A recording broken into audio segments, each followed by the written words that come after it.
Australia belongs to China. Hide your strength, bide your time, never take the lead.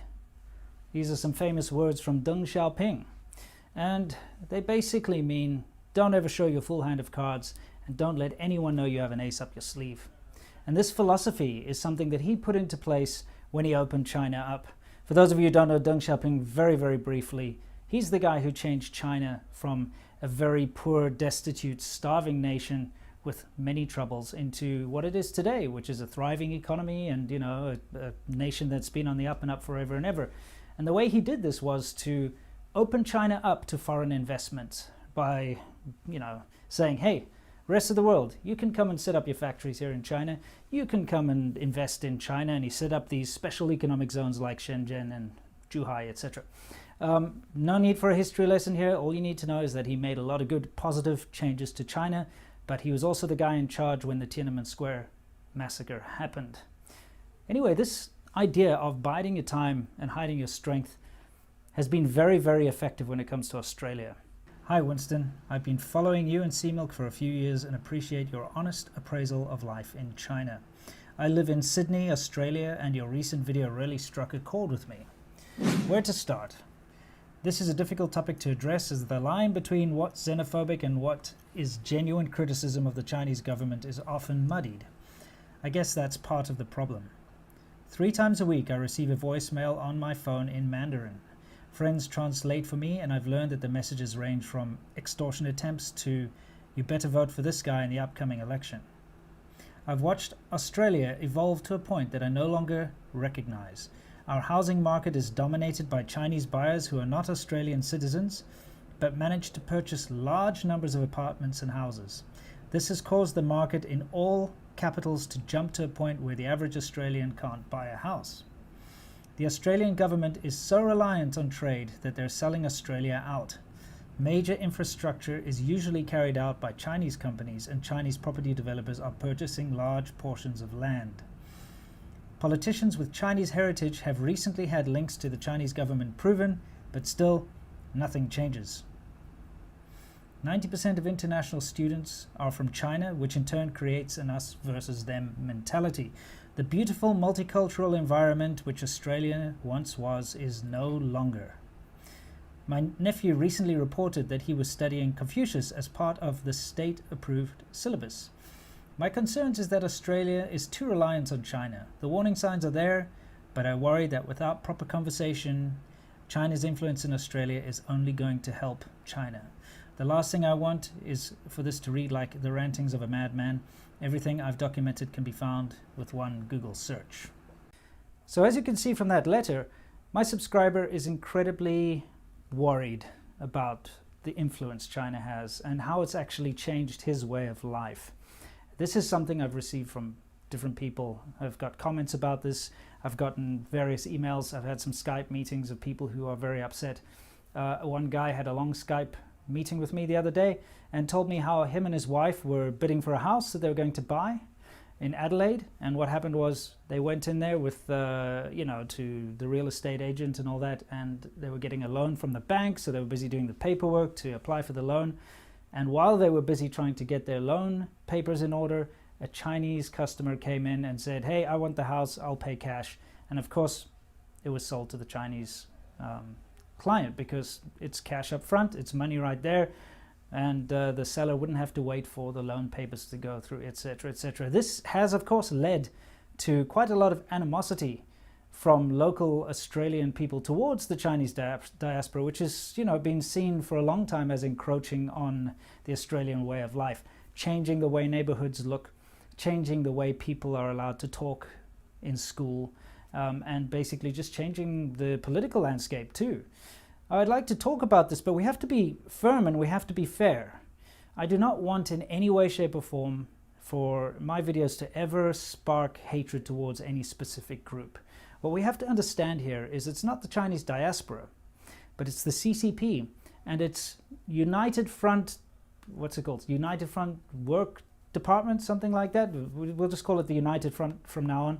And that is its propaganda arm, its international foreign propaganda arm, which is tasked with going in and infiltrating different institutes overseas. It's not just one department, by the way. It's a whole lot of different institutions working together in order to basically sway opinion, push soft power, make sure that anything that the CCP doesn't like isn't said on TV or in public, or you don't have demonstrations. And they do this through various different means. We'll discuss a couple of them in a minute, but it's these people that are basically using the Chinese citizens abroad in order to, well, for their own gains really, in order to push this CCP Communist Party narrative. And this narrative is something that we must be aware of, because the Western world is massively unprepared when it comes to dealing with the underhanded methods of influence and interference the CCP has and uses. Like I said, especially through its citizens abroad. The thing about this propaganda is that it has a built-in fail-safe, and that is the education of your average Chinese person. You see, myself having taught kindergartners, middle schoolers, high schoolers, adults, business, doctors, huge range of different people from different walks of life in China. I have seen it in all of the different stages of education in China. There is a narrative that the Western world is out to bully China, is out to make fun of China, is out to sabotage China's plans of being great. It's the Western world keeping China down. And they say, 他们欺负我们, 他们骂我们. That's the idea, is that the West, and they keep harking back to the Opium Wars and that sort of thing. It's this idea of us versus them, that the West is here to keep us down, and it works incredibly well. So once you've basically educated someone to believe that's the case, and then you tell them to go and, if there's a university teacher out there who says Taiwan is independent, or Taiwan is a country, for instance, the university students can get all enraged and say, that's not true, there's only one China, etc. And then what happens is, when they get pushback from anyone who says, listen, man, people should be able to have, their own opinions and form their own opinions, and they can believe what they want, immediately that upbringing about the Western world trying to interfere with China, the Western world trying to keep China down, kicks in. And what it does is it solidifies this propaganda. It actually it doesn't change minds, it makes these students and, these various other people that are most of the time unwittingly participating in this ridiculous propaganda, it makes them feel as if the government was right, and they very often go back to China even more nationalists than when they left to go and study. It's incredibly effective. It's kind of like some parents telling their children, listen, you're going to go to school, but everyone in the school hates our family, so they're going to bully you, and they're going to make fun of you. So the child goes to school, and someone says, hey, your parents, I read in the news that your parents are running a meth lab and they were arrested for child trafficking and all that stuff, actual facts. And then the child will say, yeah, my parents are right, everyone is out to bully me. And they'll go home and say, yeah, you see, you were right, everyone bullied me, they obviously hate us for no reason. Meanwhile, the parents are actually, running a meth lab and trafficking children. That's my analogy for this video. Let's move on. So let's talk about some of these methods so that you can be aware of them. So I'm not going to sit here and make speculation and, educated guesses, which of course I can, but I want to look at facts, things that have actually been proven, where you can do a Google search and find out all the information. There are tons of articles out there. So let's see. Let's start out with the fact that we've got PLA scientists researching at Australian universities and actually being funded by Australian taxpayers in some cases. This is something that has happened. And you have to realize just how dangerous that can be for, the Western world security-wise. Some of the things that they were working on researching are military things, military technology and so on. And these are actually officers in the PLA, they belong to the army and they're part of the CCP. So they're studying and being funded by the Australian government so they can take that knowledge back to be used in China. It's not a very good thing. It's pretty bad. It's pretty damning. Things like economic blackmail. I am reading from a list, by the way. There's a lot of things here. Persuasion, interference, and coercion through money. We've got actual cases of wealthy donors giving money to politicians. There's quite a few in Australia that have been caught out. We've got, for forever, this United Front has been targeting the diasporas in places like Australia. But now they're moving beyond that. They're trying to target the mainstream as well. And that's why it's all of a sudden becoming more recognizable, because beforehand, the language barrier has always been a kind of a way for them to escape scrutiny. And what you've had in Australia is you've had, the CCP, well, at least organizations or individuals tied to the CCP, buying up all the Chinese language media, so newspapers, radio stations, things like that. And then, of course, changing the narrative and making sure that they never publish anything that goes against the CCP, and at the same time sort of putting out all the propaganda to the Chinese diaspora. So all of those Chinese language newspapers, in fact, it's 90% of all Chinese language media in Australia is CCP controlled, or linked to the CCP. What you're finding, and of course, we've discussed this kind of thing in depth on our podcasts, which is something I suggest you do watch when you're done here.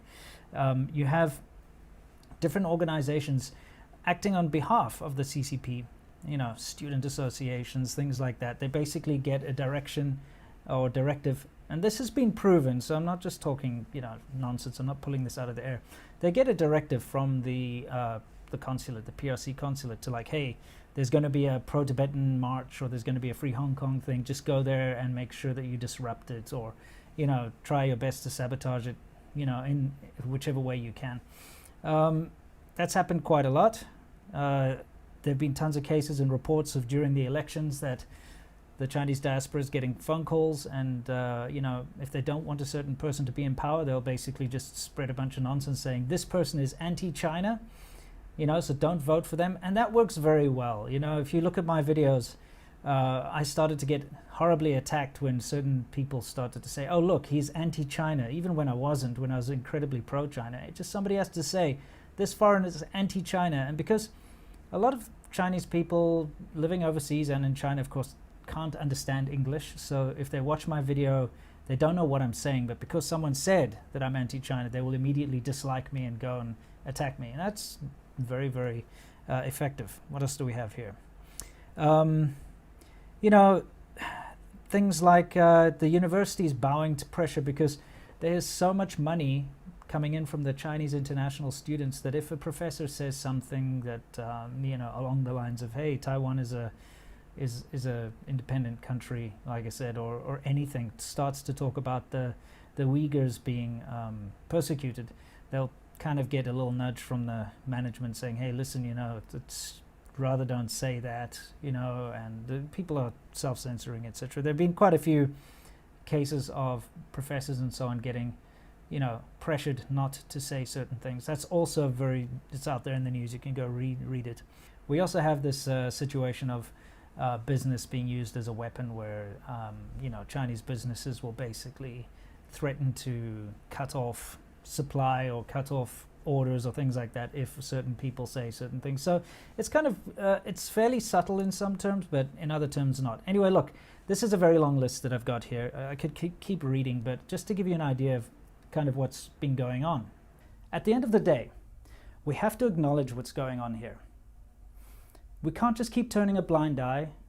We can't keep self-censoring for the fear of being called racist or discriminatory.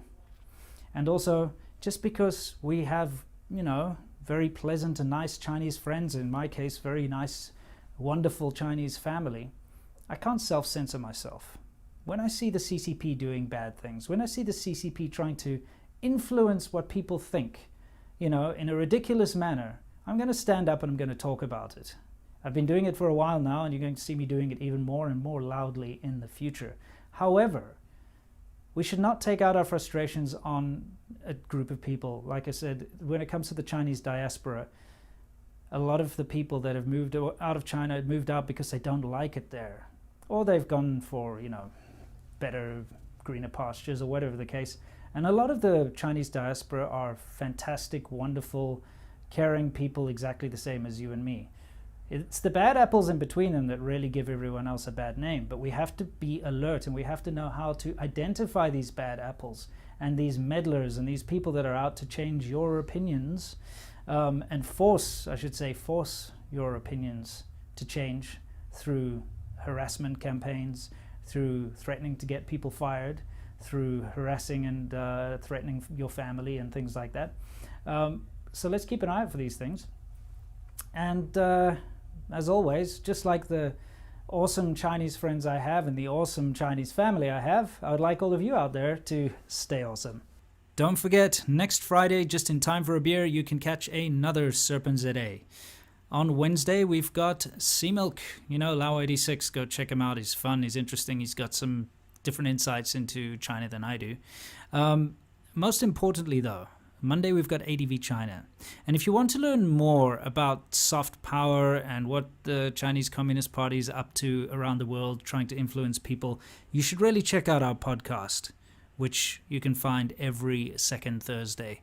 Links all up here and in the description.